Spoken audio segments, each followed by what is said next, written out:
by way of introduction to our author, Elizabeth Winkler is a journalist and critic whose work has appeared in the Wall Street Journal, the New Yorker, the New Republic, the Times Literary Supplement, and the Economist, among other publications. She received her undergraduate degree from Princeton University and her master's in English literature from Stanford. She's here today to present her first book, Shakespeare Was, Woman and Other Heresies, How Doubting the Bard Became the Biggest Taboo in Literature, which was published by Simon & Schuster.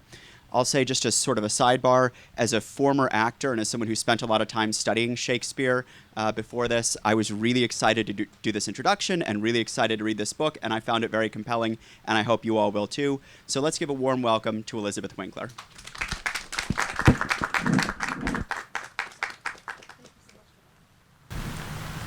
Hello. I'm so impressed that you've all come out to discuss Shakespeare with me on this very wet afternoon. Are the slides? Can everyone see the slides? Yeah? Yes. Okay, awesome. Who, just out of curiosity, who's heard of the Shakespeare authorship question? Okay, excellent. So when I was in high school, I had an English teacher who said, when we were studying the sonnets at the time, he said, some people think someone else wrote these works. And so we were reading the sonnets, and there are some really interesting lines in the sonnets where the author, the speaker of the sonnet, seems to suggest that he intends his or her identity, to disappear. My name be buried where my body is, and live no more to shame, nor me nor you. From hence your memory death cannot take, although in me each part will be forgotten. Your name from hence immortal life shall have, though I, once gone, to all the world must die. So we talked about, why did this author, whose works were very famous in the Renaissance, think that they were going to be forgotten? And I didn't think about it too much at the time, but years later, I remembered this question, and I started reading about it. Who was Shakespeare? Who was the person who wrote the most influential literary works in Western culture? The life of Shakespeare is a famously difficult one for biographers to construct. They have described him as a jigsaw puzzle for which most of the pieces are missing, a man-shaped whole, and the literary equivalent of an electron, forever there and not there. This has led many of our greatest writers and thinkers to suspect that the name was a pseudonym for a concealed author. Literary history is, of course, full of writers who have chosen to conceal their authorship, and the Renaissance was actually a particularly great age of assumed names. Henry James was haunted, he said, by the conviction that the Divine William was the biggest and most successful fraud ever practiced on a patient world. Mark Twain agreed, so far as anybody actually knows and can prove, Shakespeare of Stratford never wrote a play in his life. Twain actually wrote a very funny work in which he sort of satirized the Shakespeare biographers, saying all the rest of Shakespeare's history, as furnished by the biographers, is built up course upon course of guesses, inferences, theories, conjectures, an Eiffel Tower of artificialities rising sky high. Whitman agreed there was someone else behind the plays, behind the mythos of Shakespeare. Helen Keller, too. Shakespeare of Stratford is not to be even thought of as a possible author of the most wonderful plays in the world. How long must we wait for the solution of the greatest problem in literature? For Vladimir Nabokov, the mystery inspired a poem. You easily, regretlessly relinquished the laurels, concealing for all time your monstrous genius beneath a mask, he wrote. Reveal yourself, god of iambic thunder, you hundred-mouthed, unthinkably great bard. The question, interestingly, has also piqued the curiosity of a lot of Supreme Court justices, because it has to do fundamentally with evidence.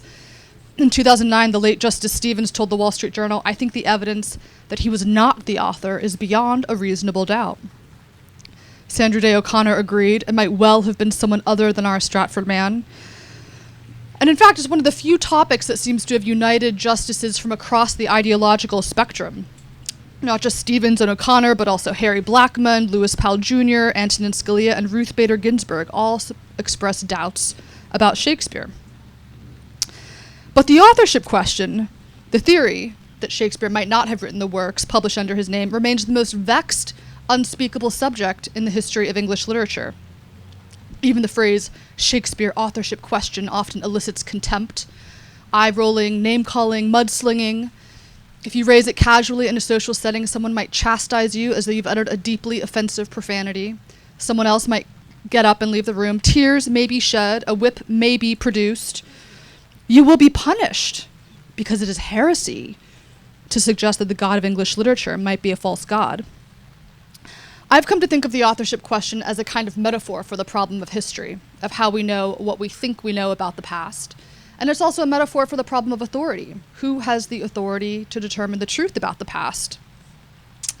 In England in 1964, there was actually an unusual court case where the question of the authorship of Shakespeare came before the courts, and the presiding justice summed up the problem this way.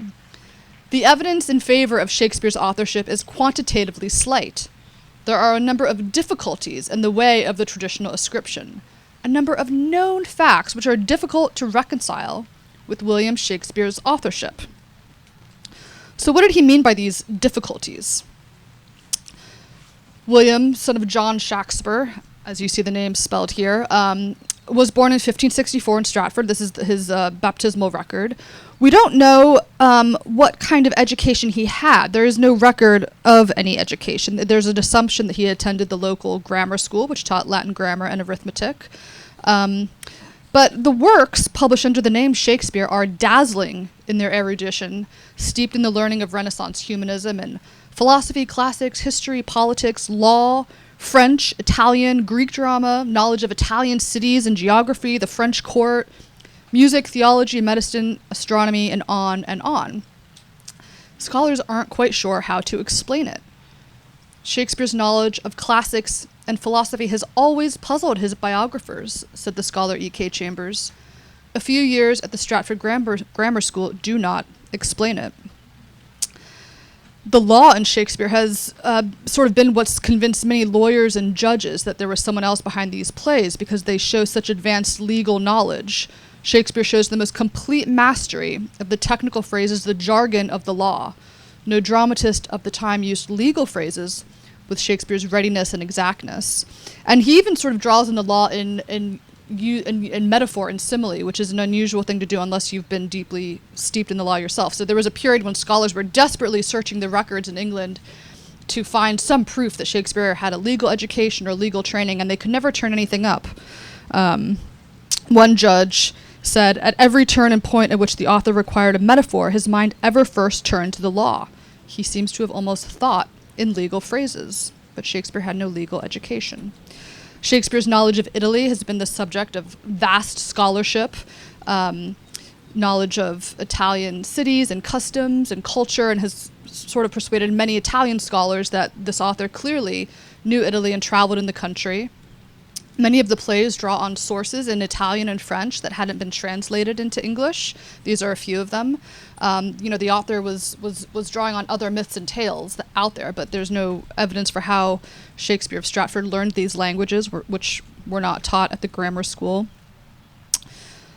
Love's Labour's Lost, which is a play we don't hear of or see performed very often now, but it was popular in its day. It's set at the French court.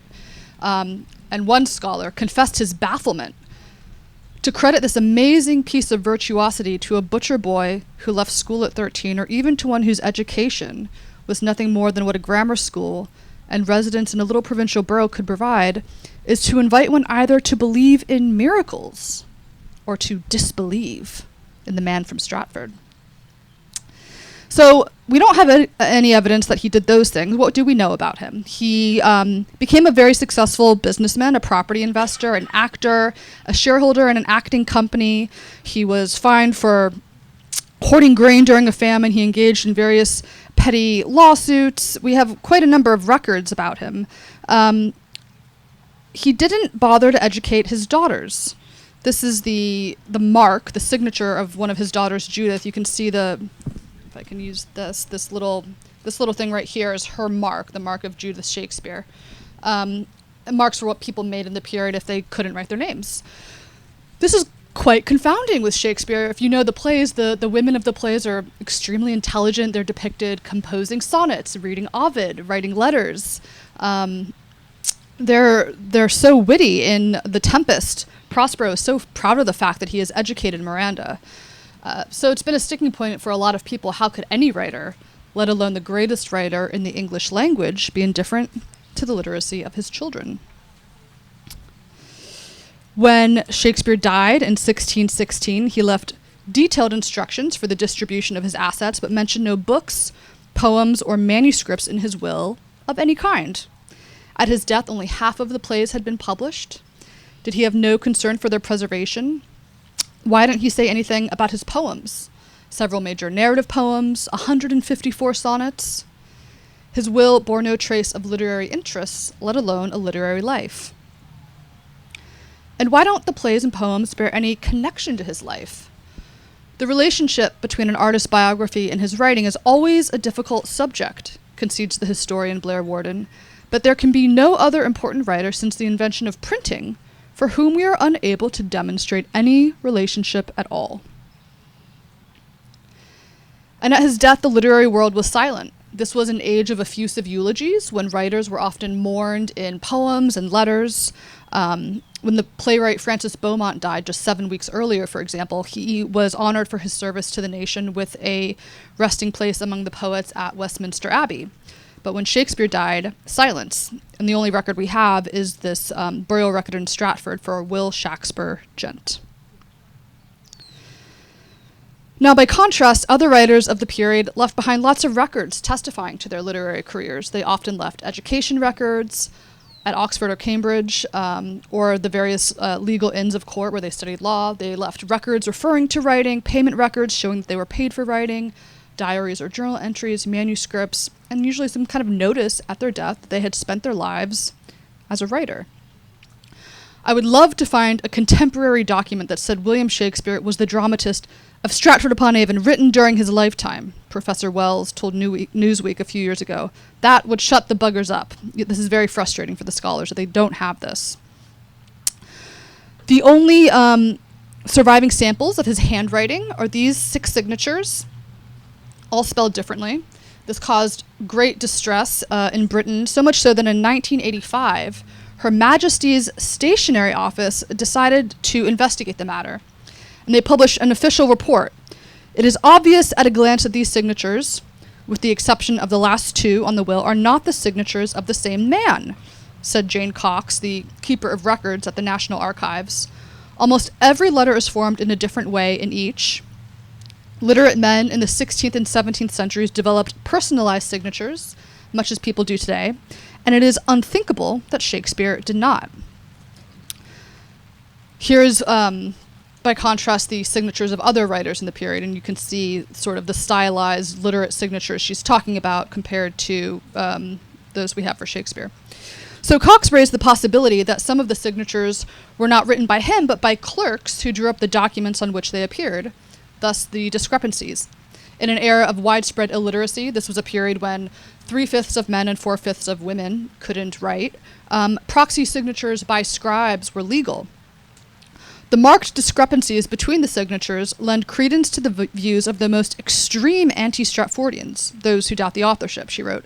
Could this man write his own name, let alone anything else? Now, this mystery might seem very frustrating to biographers, but in fact it has proven enormously fruitful. It allows them to imagine their Shakespeare, however they want to imagine him. So the biographies tend to be highly speculative. This is a very famous one by the Harvard professor Stephen Greenblatt. And if you read it closely, you will see it's full of Shakespeare could have, might have, must have, probably, surely, undoubtedly. These scholars have imagined a Protestant Shakespeare, a secret Catholic Shakespeare, a Republican Shakespeare, and a monarchist Shakespeare, a heterosexual Shakespeare, a bisexual Shakespeare, a Shakespeare who hated his wife, a Shakespeare who loved his wife, a Shakespeare who, before taking up the pen, must have been a roving actor, or a schoolmaster, or a lawyer, or a soldier, or a sailor. Since the 1998 film Shakespeare in Love, there have been over 25 new biographies of Shakespeare. As the Harvard scholar Marjorie Garber has put it, a great deal seems invested in not finding the answer. Because as long as the center remains empty, the biographies can proliferate, each scholar manufacturing his own Shakespeare. Greenblatt's book was reviewed in the London Review of Books as biographical fiction. Another very well-known one is 1599 by James Shapiro, which was dismissed rather excruciatingly by another scholar who wrote that Shapiro's claims have no basis in documented facts, are basically senseless, and do not constitute theater history. They are imaginary scene painting. So the biographies have to imagine and speculate about his life. And this causes a lot of concern among scholars, so much so that they convened a conference a few years ago here in D.C. at the Folger Shakespeare Library called Shakespeare and the Problem of Biography. Shakespeare's life exists as a kind of black hole of antimatter in relation to the vast nebula of his fame, said Professor Cummings. The largest lacuna of all is the mystery of how Shakespeare ever got to be a writer in the first place. What I find sort of funny about this conference, that Shakespeare and the Problem of Biography, they were all sort of wringing their hands about the problem of biography, but they didn't consider the possibility that the problem could be that they have the wrong biography. Now, in private, some scholars will quietly admit doubts. Yes, of course, Shakespeare could have been a pen name or a scam or a committee of Bacon, Marlowe, Oxford, one professor wrote to me. And he seemed perfectly fine with letting Shakespeare be seen as the author, even though he knew it might not be true. I think we've got a big enough task in figuring out what the plays are doing in themselves, he explained. Although I wondered if knowing more about their author wouldn't help with that. Shakespeare is a mystery that scholars cannot explain. Often they appeal to the miracle of his genius. Samuel Schoenbaum, one of the 20th century's leading scholars, resolved the mystery by explaining that Shakespeare was superhuman. An explanation that is, of course, no explanation at all. So what did this Superman look like? Here's the classic image of Shakespeare from the title page of the 1623 First Folio. You've probably seen it before. It is a famously awful portrait. Critics over the years have complained that the head is huge, much too big for the body. The skull is of, quote, horrible hydrocephalus development. The mouth is too small, the ear is malformed, the hair lopsided, like a bad wig. The countenance is, quote, pudding-faced. One eye is lower than the other. Light hits it from several directions at once. I never saw a stupider face, declared the artist Thomas Gainsborough. The figure has no neck, so its head appears to be floating on top of the ruff. Something funny is going on with the outfit. The shoulder wings are, quote, grotesquely large and vilely drawn, according to another critic. In 1911, an anonymous tailor writing in The Gentleman's Tailor pointed out that the figure has two left arms.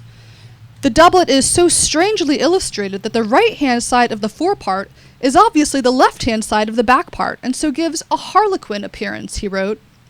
This, the tailor noted, is not unnatural to assume was intentional, and done with express object and purpose. The scholar Northrop Frye put it bluntly, the portrait makes Shakespeare look like an idiot. Now, the suspicion has arisen that the portrait's deformities were, as the anonymous tailor suggested, intentional. That it is a kind of joke portrait, depicting a clown or a fool as the author.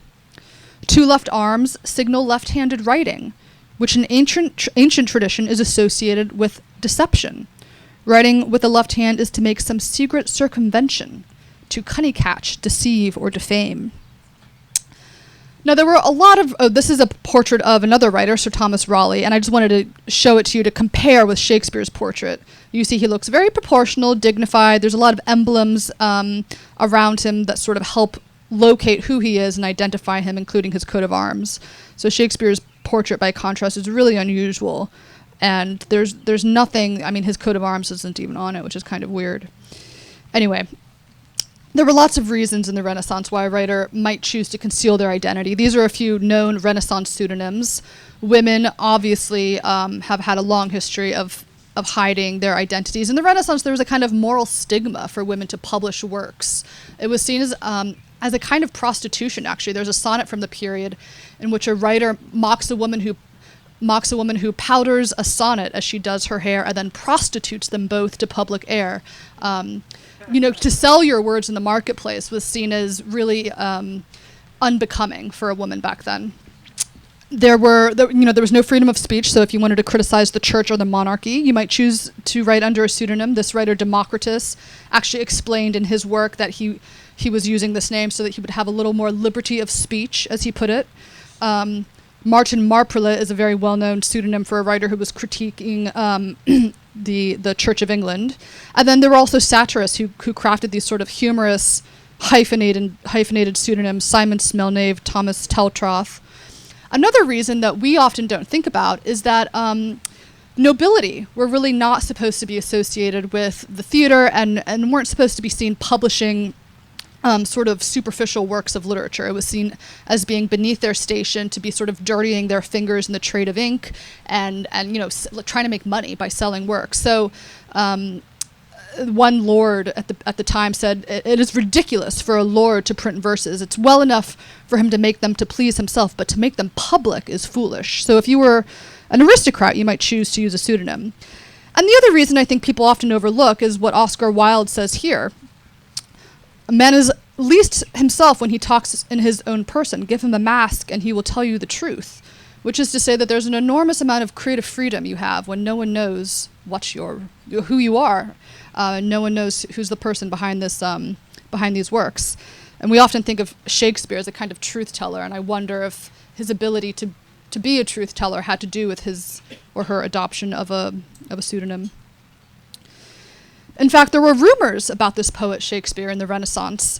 In 1597, a Puritan moralist named Joseph Hall, this shifty-looking fellow here, wrote about a crafty cuttlefish who was hiding in a black cloud of ink, the black cloud of his thick vomiture, and shifting his fame onto another's name. And Hall went on to describe this poet's works in terms that specifically match Shakespeare's early poems. But probing into this mystery is effectively forbidden. A few years ago, Professor Stanley Wells, who is one of Britain's leading Shakespeareans, declared, "It is immoral to question history, and to take credit away from William Shakespeare of Stratford. Immoral to question history, when inquiry is the very basis of the historical discipline." So this is what I set out to investigate as a journalist. There's a mystery around how these works were created, and that's intriguing in itself, but the taboo makes it even more worthy of investigation. How has a belief in miracles been sustained into the 21st century, and why is there still such resistance to questioning it? What I found was that in the West generally, and in Britain in particular, Shakespeare functions as a secular god. Pilgrims began flocking to Stratford in the 18th century to pay homage to the poet. They dropped to their knees at the birthplace, the purported site of his nativity. They cut relics from the local mulberry tree like pieces of the true cross. They sang odes to Shakespeare. "Untouched and sacred be thy shrine, Avonian Willie, bard divine."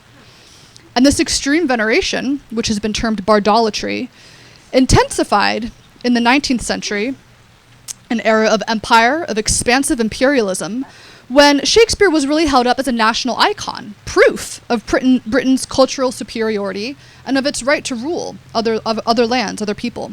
By the mid-19th century, English departments began to develop, and ideas about Shakespeare that were enshrined during this period of extreme veneration have been passed down from one generation of scholars to the next. And this may be why the authorship question has taken on the emotional, fanatical veneer of a religious war. No one takes kindly to the denial of his God. This is one of my favorite paintings, the infant Shakespeare in a kind of nativity scene. I think baby Shakespeare looks a little bit vapid, but I love it for the barefaced equation of the Renaissance poet with the Son of God. There you have it. So my book is partly a work of literary history, the history of this strange, centuries-long feud for the truth about the God of English literature. It's also a work of journalism, and I go on a bit of an adventure interviewing the various people involved in this debate, the scholars, as well as the heretics who have their own theories about the identity of Shakespeare. And in the end, it's a kind of detective story. Was the author Francis Bacon, the Elizabethan philosopher and statesman, whose knowledge of law, philosophy, foreign languages seemed to match the knowledge of the works? In 1603, Bacon wrote a mysterious letter to a lawyer who was writing to meet the new king, and he signed off with this wish: "So desiring you to be good to concealed poets." Who was the concealed poet? Was it Christopher Marlowe, the playwright and government agent who disappeared in 1593, reportedly murdered just weeks before Shakespeare emerged? What about Edward de Vere, the 17th Earl of Oxford, far and away the favorite alternate today, who traveled through the precise areas of Italy with which the plays seemed most familiar, and who was rumored to be writing covertly? In 1589, a critic wrote that there was a crew of courtly makers who have written excellently well if their doings could be found out and made public with the rest, of which first of that number is Edward, Earl of Oxford. A theory of group authorship has arisen as well, and traditional scholars are increasingly seeing other hands in the plays. But this has been sort of an attempt to account for the vast knowledge in the works where there are many people involved. And is it possible that a woman had a hand in the plays? Many readers over the years have felt something weirdly female about Shakespeare. In 1664, the philosopher Margaret Cavendish wrote, "One would think he has been metamorphosed from a man to a woman to write his female characters." Orson Welles observed that Shakespeare was clearly tremendously feminine. The Cambridge scholar Juliet Dusenberry says Shakespeare's drama deserves the name feminist, for in his plays the struggle is for women to be human in a world that declares them only female. But how did the 16th century male playwright come to write feminist drama? In 1931, Mary Sidney was first put forward as in a kind of group authorship theory to account for what the writer thought was the feminine intuition of the plays. And she was a kind of Renaissance Gertrude Stein who had a literary salon surrounding herself with writers. More recently, Amelia Bassano was suggested to account for some of the Italian connections in the plays. For instance, in Othello, the town of Bassano del Grappa is referenced, some details from it, and that's the hometown of her family. I'm going to end with a short reading from the book, just to give you a little flavor of it. The authorship question is a massive game of Clue, played out over the centuries. The weapon is a pen. The crime is the composition of the greatest works of literature in the English language. The suspects are numerous. The game is played in backrooms and basements, beyond the purview of the authorities. Now and then reports of the game surface in the press, and the authorities, by which I mean the Shakespeare scholars, are incensed. They come in blowing their whistles and stomping their feet, waving their batons wildly. They denounce the game in the strongest terms, attacking not only the legitimacy of the question, but also the sanity of those pursuing it. Shrieking that there is no game to be played, the authorities overturn the board and send the pieces flying. Their protest is too much. It is so excessive, so disproportionate to its object, that it only confirms for the players the worthiness of their pursuit. And when the authorities finally retreat, red-faced and sweaty, exhausted by too much baton waving, the players quietly set the board straight and continue playing, fortified by their oppression like some persecuted religious sect. The game is its own reward, the pursuit of truth and intrinsic virtue. Now, one can get postmodern about the truth. One can argue that the author is merely the creation of various cultural discourses, that texts are continuously remade by the actors that perform them and the readers that consume them. But one cannot get around the fact that some person or persons set those words down on paper. Who done it?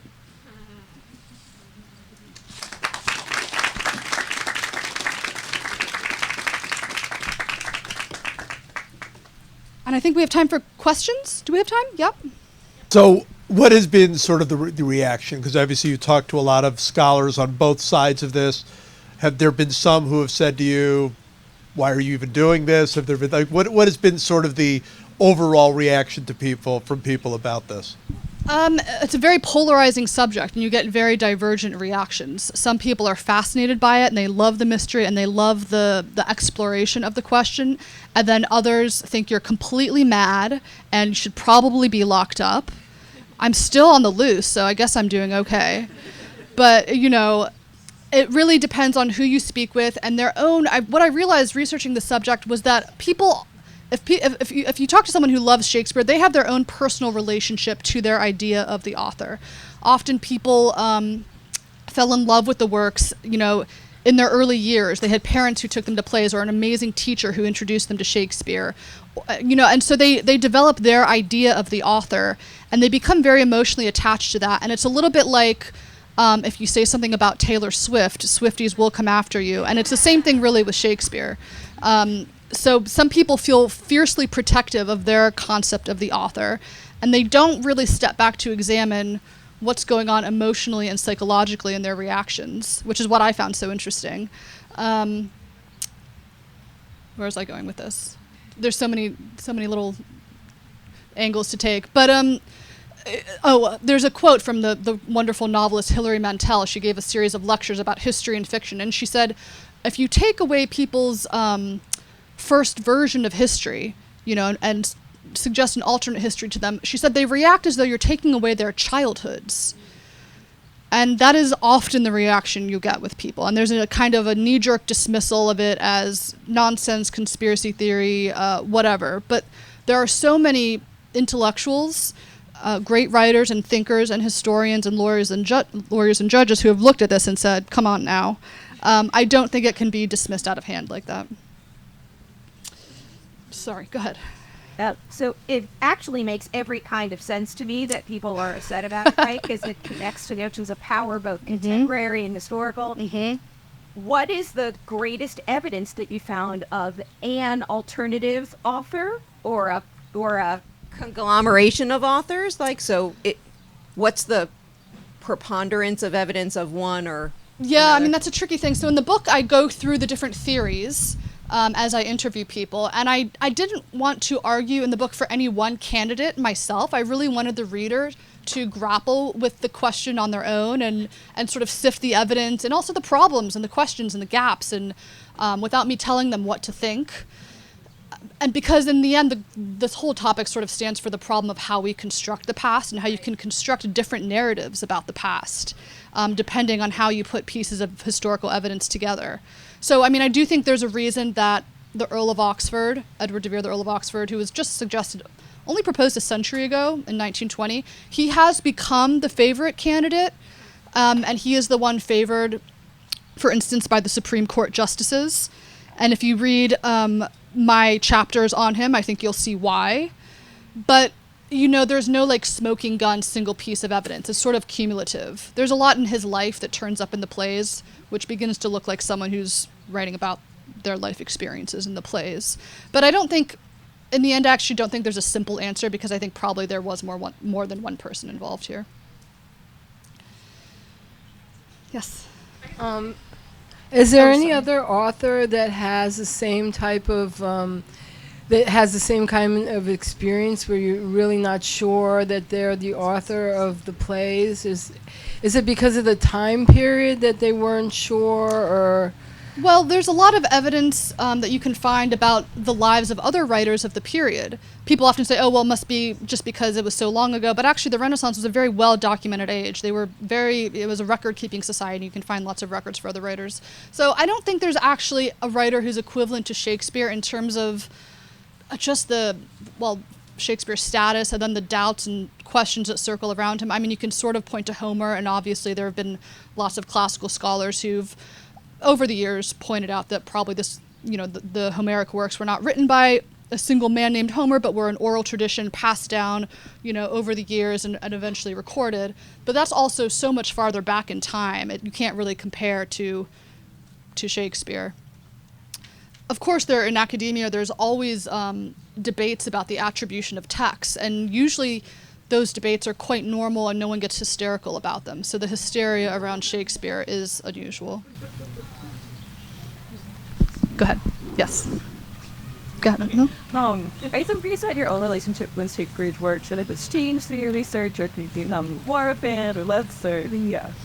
Yeah, I mean, English literature was always my favorite class. I studied Shakespeare as an English major in undergrad, then went on to grad school thinking I was going to become a professor, eventually became a journalist instead. And I didn't care about the authorship question. I didn't even think about it when I was in school because it wasn't something that was discussed. I read the plays. I loved the plays. I was really interested in the feminism and the female characters in the plays, and that's sort of what got me onto the issue later on because I had heard that there were female candidates proposed. And I thought, oh, that's so interesting. That would be a great reason for why someone would use a pseudonym back then. And then I just started reading around about the topic, and it sort of draws you in very quickly because it's such a mystery. It has changed my relationship to the works a bit, just because actually I think it really deepens your appreciation for them, and you see so much else that's going on that you wouldn't otherwise. And the connections you just learn so much more about the period and the history, and it was just an amazing time. Sometimes you hear people say, oh, who wrote it doesn't matter, we have the plays, and thinking about the authorship is kind of like a distraction from the works. But I really don't think that's the case. In my experience, it actually returns you to the works and enriches them in ways that you wouldn't expect. Yes? So at one point in your talk, you discussed about femininity and Shakespeare being a woman at your talk. But when it comes to femininity versus virility and masculinity, those sorts of ideas, for one, a lot of them are socialized and they have to do with culture, and they can change from one culture to another culture. Certainly. And even within the same culture, they can change over time, such as during the Renaissance period in Western Europe. It was a period of transition where you had very powerful women right towards the end of the bubonic plague and at the start of the Renaissance, versus with Queen Elizabeth dying, you started to see a change to a much more chauvinistic, sexist culture in Western Europe. So that's just within the same culture. And then with different cultures, again, they have different ideas about what's masculine versus feminine. With those people who made those claims about that, is that something that they tried to take into account, or is that something they even saw as important to them? Well, a lot of people have thought about the influence of Elizabeth on the throne during this period, and I think that's an excellent point to make. This single, childless female monarch ruled for 44 years. What influence did she have on these works? She was probably the audience member, the author, whoever the author was, most wanted to please. She was known to love theater, and so the works were probably to some extent written to entertain her and her court and her maids of honor and so forth, among others. But I think the influence of the Queen is really significant, and it's hard to know exactly what that did to the author's sort of writing process. Do the people who proposed the female candidates, do they take that into account? That I think there's a lot of research being done now on women in early modern England, and what they were writing and what they were thinking about and the debates they were engaged in. But I think there's still a feeling that even if you acknowledge the example of the Queen and the debates about women in the period, that there's still something really extraordinary and unanswerable about the female characters in those plays.